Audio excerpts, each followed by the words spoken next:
सुप्रभात बच्चों। आपने पिछली कक्षा में संस्कृत भाषा या महत्वम पाठ पढ़ा था।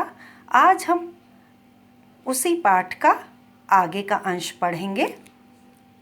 तो आइए अब मैं पढ़ाती हूँ, आप अपनी पुस्तक खोल लीजिए। संस्कृतस्य साहित्यम सरसम व्याकरणम च सुनिश्चितम। संस्कृत का साहित्य बड़ा माधुर्य युक्त है, सरस यानी रसीला यानी मधुर, और व्याकरण सुनिश्चित है।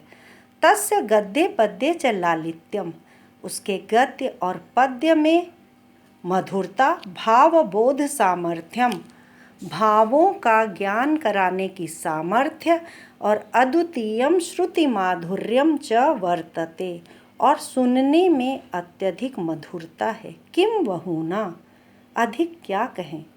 चरित्र निर्माणार्थम, चरित्र निर्माण के लिए यादृशी सदप्रेरणा संस्कृत वाङ्मयम ददाति।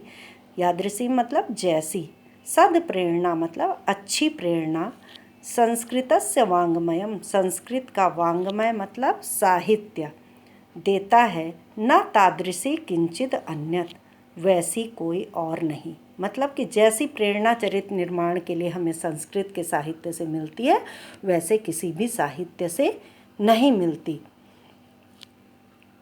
मूलभूतानां मानवीय गुणानां यादृशी विवेचना, मूलभूत मानवीय गुणों की जैसी विवेचना संस्कृत साहित्य वर्तते, संस्कृत साहित्य में है। ना अन्यत्र तादृशी, वैसी कहीं और नहीं।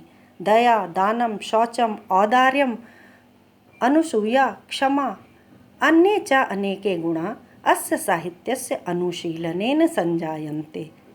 दया, दान, शौचम मतलब पवित्रता, औदार्यम उदारता, अनुसूया यानी किसी से ईर्ष्या न करना, क्षमाशीलता और अन्य अनेक गुण इस साहित्य के अनुशीलनेन मतलब अध्ययन से, संजायन्ते उत्पन्न होते हैं।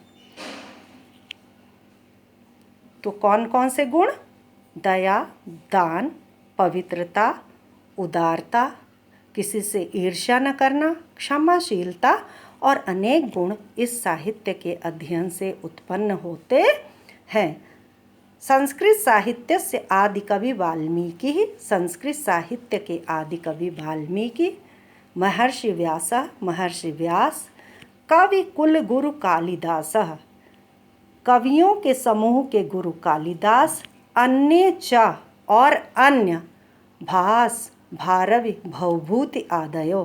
कौन कौन से कवि? भास, भारवि, भवभूति आदि महाकवि अपने स्वकीय ग्रंथ रत्न, अपने ग्रंथ रत्नों से अद्यापि पाठका नाम हृदय विराजन्ते, आज भी पाठकों के हृदय में विराजमान हैं। ये सभी महान कवि सशरीर तो यहाँ विश्व में उपस्थित नहीं है, संसार में उपस्थित नहीं है, पर किस लिए?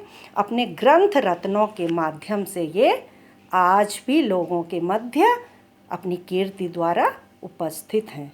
इयं भाषा अस्माभिः मात्र समम सम्माननीया वंदनीया च, यह भाषा हमारे लिए माता के समान सम्माननीय और वंदनीय है। यतो मतलब क्योंकि, भारत मातु स्वातंत्र्यम, भारत माता की स्वतंत्रता, गौरवम मतलब गौरव, अखंडत्वम इसकी अखंडता, अखंडता मतलब जिसे कोई टुकड़े टुकड़े न कर सके, खंडित न कर सके, उसे कहते हैं अखंड। तो अखंडता और सांस्कृतिक एकत्वम च, और सांस्कृतिक एकता संस्कृते नैव सुरक्षितुम शक्यन्ते, संस्कृत से ही सुरक्षित हो सकती है।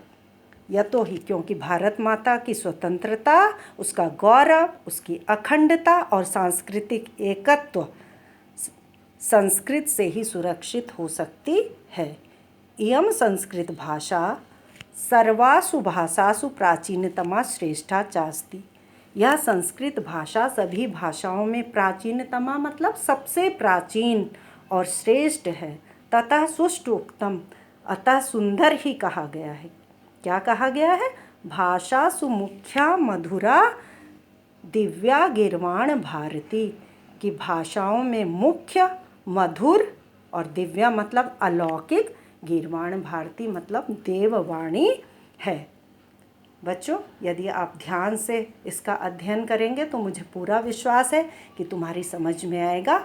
अब इसे अपनी उत्तर पुस्तिका पर लिखिएगा और लिखकर इसके अनुवाद का अभ्यास करिएगा और उसे याद करिएगा। अब मिलते हैं अगली कक्षा में।